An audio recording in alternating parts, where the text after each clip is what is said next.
TP. ചന്ദ്രശേഖരനെ 51 വെട്ടുവെട്ടി അതിക്രൂരമായി കൊലപ്പെടുത്തിയ പ്രതികളോട് സർക്കാരിനും പാർട്ടിക്കും ഇപ്പോഴും പ്രത്യേക താല്പര്യമാണ്. അവരെ എങ്ങനെയെങ്കിലും പുറത്തിറക്കാൻ ഒരു പഴുത് നോക്കി നടക്കുകയാണ്. കിട്ടുന്ന അവസരങ്ങളൊന്നും പാഴാക്കാതെ അവരെ ചാടിക്കാൻ നോക്കുമ്പോഴെല്ലാം നിയമവും നീതിയും സത്യത്തിന്റെ ഭാഗത്ത് തന്നെ നിലനിൽക്കുമെന്നുള്ളതുകൊണ്ട് എല്ലാ പഴുതുകളും അടയുകയാണ് അവർക്ക് മുൻപിൽ. സ്വാതന്ത്ര്യത്തിന്റെ 75ാം വാർഷികാഘോഷത്തോടനുബന്ധിച്ച് തുടക്കമിട്ട രാഷ്ട്രീയ തടവുകാരും ജീവപര്യന്തവും ശിക്ഷിക്കപ്പെട്ടവരും അടക്കം 900 പേർക്ക് ശിക്ഷ ഇളവ് അനുവദിക്കാനുള്ള സർക്കാർ തീരുമാനത്തിന്റെ മറവിൽ ടി.പി. ചന്ദ്രശേഖരൻ വധക്കേസിലെ 3 പ്രതികൾക്ക് കൂടി ഇളവ് നൽകാനുള്ള നീക്കം സർക്കാർ നടത്തിയിരുന്നു. എന്നാൽ അത് 8 നിലയിൽ പൊളിഞ്ഞിരിക്കുകയാണ്. ആസാദി കി അമൃത് മഹോത്സവ് എന്ന പേരിലുള്ള കേന്ദ്ര സർക്കാർ തീരുമാനപ്രകാരമാണ് ശിക്ഷ ഇളവ് അനുവദിക്കുന്നത്.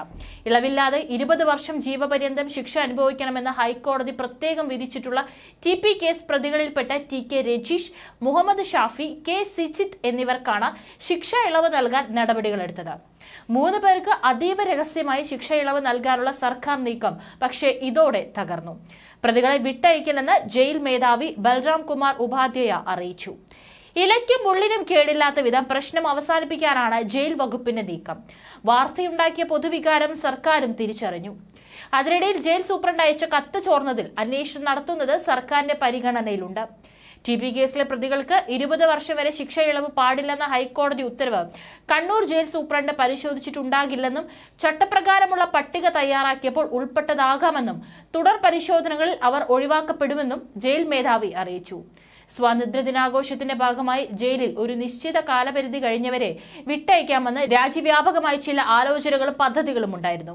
അതിന്റെ ഭാഗമായി ഇത്തവണയും വിട്ടയക്കാൻ പറ്റുന്നവരുടെ പട്ടിക തയ്യാറാക്കാൻ ജയിൽ സൂപ്രണ്ടുമാർക്ക് നിർദ്ദേശം നൽകിയിരുന്നു.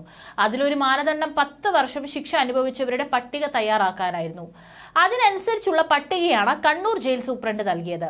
അങ്ങനെയാവാൻ ടി.പി. കേസ് പ്രതികളായ ടി.കെ. രജീഷ്, മുഹമ്മദ് ഷാഫി, അണ്ണൻ സിജിത്ത് ഉൾപ്പെട്ടതെന്നും DGP പറഞ്ഞു. ടി.പി. കേസ് പ്രതികൾക്ക് 20 വർഷം വരെ ശിക്ഷ ഇളവ് നൽകരുതെന്ന ഉത്തരവ് ജയിൽ സൂപ്രണ്ടിന്റെ ശ്രദ്ധയിൽപ്പെട്ടിട്ടുണ്ടാകില്ല. ഇനി പട്ടികയിൽ ഉൾപ്പെട്ടാൽ പോലും ജയിൽ ആസ്ഥാനത്തെ അന്തിമ പട്ടികയിൽ അവരുടെ പേര് ഉൾപ്പെടില്ലെന്നും ജയിൽ മേധാവി പറഞ്ഞു. ഫലത്തിൽ ആ നീക്കം പൊളിയുകയാണ്. ശിക്ഷ ഇളവ് സംബന്ധിച്ച് പോലീസിനോടും പ്രതികളുടെ റിപ്പോർട്ട് ആവശ്യപ്പെടുന്ന കണ്ണൂർ ജയിൽ സൂപ്രണ്ടിന്റെ കത്ത് പുറത്തുവന്നിരുന്നു. ഈ സാഹചര്യത്തിലാണ് ശിക്ഷ ഇളവ് നീക്കം വിവാദമായത്. ഇത് 2ാം വട്ടമാണ് പ്രതികൾക്ക് ശിക്ഷ ഇളവ് നൽകാനുള്ള നീക്കം സർക്കാർ പാതി വഴിയിൽ ഉപേക്ഷിക്കുന്നത്. ആദ്യ തവണ കൊടിസുനിക്ക് പോലും ശിക്ഷ ഇളവ് നൽകാൻ നീക്കമുണ്ടായിരുന്നു.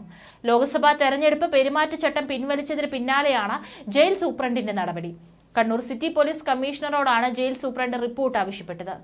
2022 സർക്കാർ ഉത്തരവ് പ്രകാരം 3 പ്രതികളെ വിട്ടയക്കാനുള്ള പ്രാഥമിക ആലോചനയുണ്ടെന്നും അതിനാൽ ഇവരെക്കുറിച്ച് അന്വേഷണം ആവശ്യമുണ്ടെന്നും ജൂൺ 13 അയച്ചിരുന്ന കത്തിൽ പറയുന്നു. ഈ പ്രതികളുടെ ബന്ധുക്കളോടും സുഹൃത്തുക്കളോടും ഇവരുടെ കുറ്റകൃത്യത്തിന് ഇരയായവരുണ്ടെങ്കിൽ അവരോടും അന്വേഷണം നടത്തി എത്രയും വേഗം റിപ്പോർട്ട് നൽകാനും കത്തിൽ ആവശ്യപ്പെടുന്നുണ്ട്. അതീവ രഹസ്യമായാണ് ജയിൽ സൂപ്രണ്ട് നടപടികൾ എടുത്തത്. എന്നിട്ടും കത്ത് ചോർന്നത് ഇതിന് പിന്നിൽ നിന്നവരെ ഞെട്ടിച്ചിട്ടുണ്ട്. ഇക്കാര്യത്തിൽ അന്വേഷണം നടന്നേക്കും. സർക്കാർ പ്രതികൾക്ക് എപ്പോഴും സഹായം നൽകിയിരുന്നെന്ന് ടി.പി. ചന്ദ്രശേഖരന്റെ ഭാര്യ കെ. രമ MLA അടക്കം പ്രതികരിച്ചിരുന്നു. പ്രതികൾക്ക് വഴിവിട്ട് പരോൾ നൽകാനും ജയിലിൽ ഫോൺ ഉപയോഗിക്കാനും വേണ്ട എല്ലാ സൗകര്യങ്ങളും നൽകാനും സർക്കാർ ശ്രദ്ധിച്ചിരുന്നു. പ്രതികളുടെ കൂടെയാണ് സർക്കാർ എന്ന് വീണ്ടും വീണ്ടും സ്ഥാപിക്കുകയാണ്. കോടതി ലക്ഷ്യമാണിത്. ഇതിനെതിരെ നിയമ നടപടി സ്വീകരിക്കുമെന്നാണ് രമയുടെ വാക്കുകൾ.